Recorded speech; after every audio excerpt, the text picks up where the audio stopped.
Good evening friends. आज की update कुछ इस प्रकार से। आज हम बात करेंगे सबसे पहले तुर्की की। तुर्की ने हाल ही में इस्तांबुल में रक्षा और एरोस्पेस प्रदर्शनी में अपनी नई हिल्दी-रेमान इंटरकॉन्टिनेंटल बैलिस्टिक मिसाइल का अनावरण किया है। मिसाइल का परीक्षण इस साल के आखिर में किया जाएगा। तुर्की का कहना है कि यह मिसाइल मैक 25 की गति से 3000 किलोग्राम वॉलेट ले जाने में सक्षम है। तुर्की के दावे सही हैं तो ये मिसाइल यूरोप, अफ्रीका, पश्चिम एशिया और भारत को निशाना बना सकती हैं। अमेरिकी रक्षा मंत्रालय पेंटागन के पूर्व अधिकारी माइकल रूबिन ने कहा कि यह भारत के लिए चिंता का सबब है, क्योंकि तुर्की प्रेसिडेंट रेसेप तैयब एर्दोगन ने पश्चिम एशिया से आगे बढ़ते हुए कश्मीरी अलगाववादी आंदोलन को अपना मुद्दा बना लिया है। विदेश नीति के जानकार माइकल रूबिन ने संडे गार्डियन में अपने लेख में कहा कि भारतीय अधिकारियों को तुर्की से ये सवाल पूछना चाहिए कि उनको इतनी लंबी मारक क्षमता की मिसाइल की जरूरत क्यों है। तुर्की के प्रतिद्वंदी ग्रीस, साइप्रस, इसराइल, मिस्र, आर्मेनिया और ईरान तो पहले ही उसकी टाइफून मिसाइलों की मारक सीमा के भीतर आते हैं। तुर्की को क्यों है मिसाइल की जरूरत? रूबिन का कहना है कि अपनी सीमाओं के पास हमला करने के लिए आईसीबीएम विकसित नहीं की जाती है। इस बात की संभावना नहीं है कि तुर्की को आइसलैंड या इंडोनेशिया पर हमले की जरूरत पड़ेगी। नाटो सदस्य होने के नाते तुर्की को रूस का मुकाबला करने के लिए अपनी खुद की लंबी दूरी की मिसाइलें विकसित करने की जरूरत नहीं है। ऐसे में भारत की तुर्की का संभावित लक्ष्य बसता है। रेसेप तैयब एर्दोगन ने इस्तांबुल मेयर और तुर्की के राष्ट्रपति के तौर पर खुद को इस्लामी शासन को बढ़ावा देने वाले के तौर पर पेश किया है। वो खुद को शरिया का सेवक बता चुके हैं। तुर्की में मजबूत होने के बाद से एर्दोगन ने दुनिया में अपनी महत्वाकांक्षा दिखाई है। उन्होंने न सिर्फ पश्चिम एशिया में पैर फैलाए हैं बल्कि एशिया पर भी नज़र जमा रखी है। रूबिन का दावा है कि एर्दोगन की इस्लामी महत्वाकांक्षा पश्चिम एशिया से आगे बढ़ते हुए कश्मीरी अलगाववादी आंदोलन तक आ गई है। उनका मानना है कि कश्मीर में अलगाववाद आतंकवाद जायज़ है। साल 2020 में एर्दोगन ने जोर देकर कहा था कि कश्मीर हमारे लिए उतना ही नज़दीक है जितना तुर्की हमारे लिए है। एर्दोगन ने कश्मीर को एक ज्वलंत मुद्दा बताया है। तुर्की ने कश्मीरी छात्रों को स्कॉलरशिप देना बढ़ा दिया है ताकि उन्हें तुर्की शैली के इस्लामी विचारों में ढाला जा सके और शायद उन्हें सैन्य प्रशिक्षण भी दिया जा सके। एर्दोगन जिस तरह से नव ऑटोमनवाद को बढ़ावा देते हैं, उसी तरह वे इसमें विश्वास रखते हैं कि भारत पर मुसलमानों का शासन होना चाहिए। हालिया समय में कश्मीर को लेकर तुर्की के बयानों में नरमी देखी गई है। इसे किसी बड़े तूफान से पहले की शांति भी कहा जा सकता है। तुर्की शायद भारत पर सीधे हमला न करे, लेकिन वो पाकिस्तान की रक्षा और कश्मीर से जुड़े आतंकी गुटों के खिलाफ भारत की जवाबी कार्रवाई को रोकने के लिए अपनी मिसाइलों का इस्तेमाल कर सकता है। ये बात करें अमेरिकी राष्ट्रपति डोनाल्ड ट्रंप की। अमेरिकी राष्ट्रपति डोनाल्ड ट्रंप ने अपने सोशल मीडिया पर रविवार को एक ऐसी पोस्ट की है जिससे ईरान में फिर से युद्ध शुरू होने की आशंका पैदा हो गई है।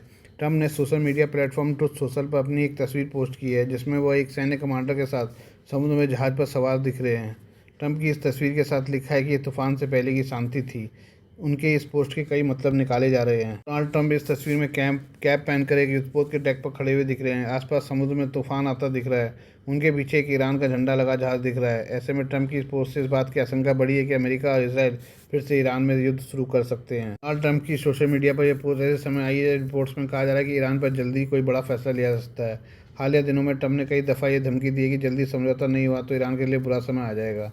ईरान की ओर से किसी भी हमले का कड़ा जवाब देने की बात कही गई है। द न्यूयॉर्क टाइम्स ने रिपोर्ट में बताया कि अमेरिकी अधिकारियों ने ईरान के खिलाफ सैन्य हमले फिर से शुरू करने के लिए ऑपरेशन एपिक फ्यूरी 2.0 की योजना तैयार की है। अमेरिकी रक्षा सचिव पीट हेक्सेथ ने कहा कि ईरान में अगर जरूरी हुआ तो हमारे पास स्थिति को आगे बढ़ाने यानी हमले तेज करने की योजना मौजूद है। न्यूयॉर्क टाइम्स की रिपोर्ट बताती है कि अमेरिका की योजना में कई विकल्प रखे गए हैं। इसमें सबसे बड़े अहम ईरान के सैन्य और बुनियादी ढांचे पर हवाई हमलों करते हुए दबाव बनाने का है।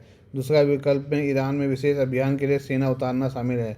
इसके अलावा अमेरिकी सेना खर्क द्वीप पर कब्जा की योजना भी बना रही है। अखबार ने दावा किया कि आर्मी के पास प्लान है, लेकिन ट्रंप ने अभी तक हमले फिर से शुरू करने का फैसला नहीं किया है। डोनाल्ड ट्रंप लगातार ईरान को धमकी दे रहे हैं, लेकिन साथ ही बातचीत का रास्ता भी खोले हुए हैं। ट्रंप अगर सेना को आदेश देते हैं तो फिर एक बार फिर पश्चिम एशिया में लड़ाई शुरू हो सकती है। अमेरिकी धमकियों पर ईरान ने कड़ी चेतावनी दी है।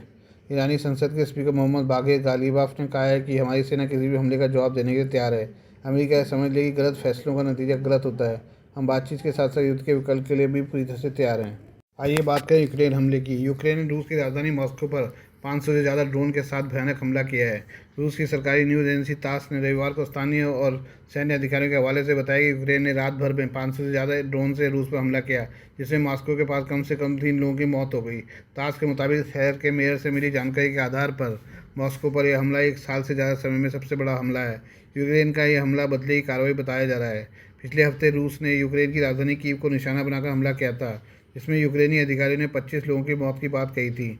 मॉस्को के मेयर सर्गेई सोबियानिन ने बताया कि रविवार की रात रूसी राजधानी के उत्तर पश्चिम में स्थित एक शहर खिमकी में एक घर पर ड्रोन गिरने से एक महिला की मौत हो गई। उन्होंने आगे बताया कि एक और व्यक्ति मलबे के नीचे फंसा हुआ था। सोबियानिन ने बताया कि मॉस्को के उत्तर पूर्व में स्थित मितीसची में 2 पुरुषों की मौत हो गई जब एक निर्माणाधीन घर पर ड्रोन का मलबा गिर गया। उन्होंने आगे बताया कि मॉस्को में कुल 12 लोग घायल हुए, जिनमें एक तेल रिफाइनरी में काम करने वाले निर्माण मजदूर भी शामिल थे। रूस के रक्षा मंत्रालय ने बताया कि उसने रात भर में 556 यूक्रेनी ड्रोन को रोका, जबकि सोबियानिन ने कहा है कि हवाई सुरक्षा बलों ने मॉस्को और उसके आसपास के इलाकों की ओर बढ़ रहे 120,000 ड्रोन को मार गिराया। तास की रिपोर्ट के मुताबिक ड्रोन का मलबा गिरने से सुबुटिन गांव के एक घर में आग लग गई, जबकि पश्चिमी शहर इस्ट्रा में ड्रोन से कई रिहायशी इमारतों को नुकसान पहुंचने पर 4 लोग घायल हो गए। रूस के सबसे व्यस्त हवाई अड्डे शेरेमेत्यो हवाई अड्डे के परिसर में भी ड्रोन के कुछ टुकड़े गिरे। हालांकि हवाई अड्डे के अधिकारियों ने कहा कि इससे किसी के घायल होने या किसी तरह के नुकसान की कोई खबर नहीं है। तास ने टेलीग्राम पर एक घर की तस्वीर पोस्ट की जो आग के गोले से घिरा हुआ था। इसके साथ ही कई क्षतिग्रस्त अपार्टमेंट ब्लॉक की तस्वीरें भी साझा की, जिनके बारे में ज़्यादा जानकारी नहीं दी गई है। यूक्रेनी वायुसेना ने बताया कि रूस ने रात भर में 287 ड्रोन लॉन्च किए, जिसमें दीनीप्रोपेट्रोव्स्क क्षेत्र और ज़ैपोरिज़िया जिले में कम से कम 9 लोग घायल हो गए। उसने आगे बताया कि उसने 7 अलग-अलग जगहों पर इन ड्रोनों में से 8 को छोड़कर बाकी सभी को मार गिराया। आइए बात करें भारत और यूएई की। भारत और यूएई ने शुक्रवार को स्ट्रेटेजिक डिफेंस पार्टनरशिप पर हस्ताक्षर किए हैं। यह सौदा प्रधानमंत्री नरेंद्र मोदी के यूएई दौरे के दौरान हुआ है। इसके तहत भारत और यूएई रक्षा उपकरणों और एडवांस टेक्नोलॉजी के निर्माण में संयुक्त उत्पादन और औद्योगिक साझेदारी को मजबूत करेंगे। यूएई भारत के तेजी से बढ़ते रक्षा उद्योग में बड़ा निवेश भी करेगा।